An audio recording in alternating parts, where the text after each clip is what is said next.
So let's talk about love. It's this universal thing, right? Like gravity, or people leaving their shopping carts in the middle of the parking lot. We're all supposed to just it. From the time we're kids, we're fed this one very specific narrative. You meet the one, you lock it down, you ride off into the sunset, and boom, happily ever after. It's the Disney-fied, rom-com approved, one-size-fits-all model of relationships. But what if that one size doesn't fit? What if the relationship software we've all been running is due for a major system update? Because let's be real, the world has changed. The way we work, the way we connect, the way we order a burrito to our door at 2 a.m., it's all been revolutionized. So why are our ideas about relationships still stuck on the default settings from like 1955? I've been digging into this, and it turns out the relationship landscape is way more complex and varied than we're led to believe. It's not just a binary choice between single and taken. There's this whole spectrum of possibilities, these different operating systems for how we connect with people. And one of the biggest updates getting talked about is the concept of open relationships versus the traditional closed or monogamous model. Now, before you start picturing some wild, chaotic free-for-all, hold up. This isn't just about breaking rules, it's about rewriting them. It's about asking, what if the rules we were given weren't the only ones available? What if love isn't a finite resource you can only give to one person? Today we're going deep. We're going to unpack the history, the psychology, and the nitty-gritty logistics of open versus closed relationships. Think of this as your masterclass, your relationship Rosetta Stone. We're going to break down the 44 commandments, the unspoken rules, the hidden philosophies, and the fundamental differences that define how we love. We'll look at why some people are swiping left on monogamy and exploring new ways to build meaningful connections. This isn't about saying one way is better than the other. This is about giving you the full download, all the data, so you can make the most informed choice for it. So grab your notebook, because class is in session. Let's get into it. Everyone has a relationship philosophy, even if it's unspoken. Closed is exclusive. Open allows for other romantic partners. Monogamy, polyamory, swinging, each has its own unique rules. In closed relationships, love is like a focused beam, while in open relationships, well, it's a bit more expansive. Love once meant survival, property, and dynastic alliances. It's fascinating how things have changed over time, don't you think? Some people seek personal growth, while others desire more connection. It's interesting how different motivations can lead to the same choice. So, one prioritizes security through exclusivity, while the other, finds it through honesty. Openness versus privacy is like the core architectural difference here. Your grandparents' courtship rules are definitely not your Tinder rules. Back in the 1950s, people really valued stability in relationships, you know? But nowadays, it's more about individual fulfillment.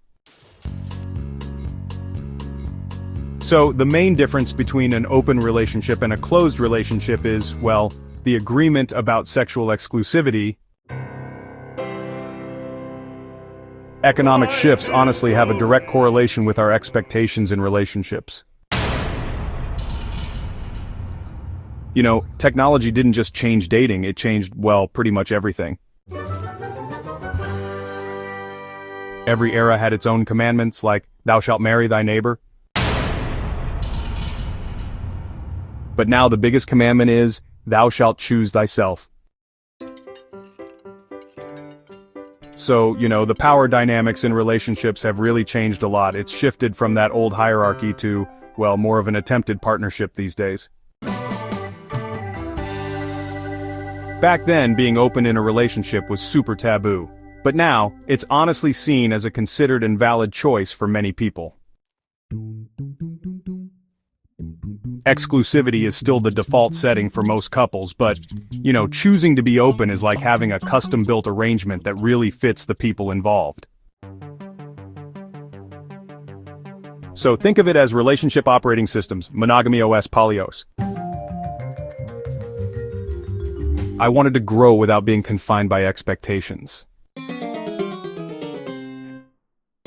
More choices can be overwhelming, leading to analysis paralysis. The sexual revolution was a major software patch update. You know, it's not a switch, it is a wide spectrum. The internet era decentralized how we find our partners.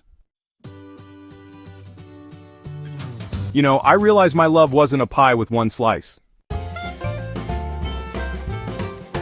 Our grandparents had a menu, we have a buffet. Each generation redefines what a successful relationship looks like. Comparing them is like comparing apples, oranges, and avocados. You know, each one is unique in its own way, bringing something different to the table. The paradox of choice now applies to our hearts. It's like, we have so many options, and yet, it makes things a bit more complicated, doesn't it? I wanted radical honesty, even when it was difficult. It's challenging, but it's the kind of transparency I crave, you know? The traditional script felt like wearing someone else's clothes. I had to unlearn everything I thought I knew. Longer lifespans mean forever is now a very long time. So, one reason for considering an open relationship is that, well, it can actually foster independence and help reduce codependent behaviors. You know, the idea of having a soulmate is honestly a pretty recent invention. Open relationships, yeah, they're really a feature of this more individualistic era we're in now. In an era of customization, we want custom relationships. I wanted my partnerships to be based on want, not need. Disclaimer. The next titles are unrelated to our topic. The following chapter titles were included in the prompt but are unrelated to this video's topic. So, we are skipping this chapter as it is unrelated. Monogamy's challenge is fighting stagnation, while open relationships, on the other hand, have to manage complexity. A closed relationship is a fortress, an open one is more like a bustling port city with customs. Both require trust, but they define and practice it differently. Alright, we've downloaded a ton of data. We've gone through 44 different lenses to look at this thing, from historical deep dives to personal philosophies. And if there's one takeaway, it's this: there is no single right way to love. The idea that monogamy is the only valid option is like saying vanilla is the only flavor of ice cream. It's a classic, a lot of people love it, and it's great. But there's also Rocky Road and Mint Chip, and that weird, artisanal lavender honey flavor you're scared to try but might actually love. The point isn't to force everyone to eat lavender ice cream. The point is to acknowledge that the other flavors exist, and they are just as valid for the people who choose them. The most important relationship you will ever have is the one with yourself. And building that relationship means being radically honest about your needs, your desires, and your capacity for love. For some, that honesty leads them to build a beautiful, secure life with one person. For others, it leads them to build a life with a rich tapestry of connections. Neither path is inherently easier or better.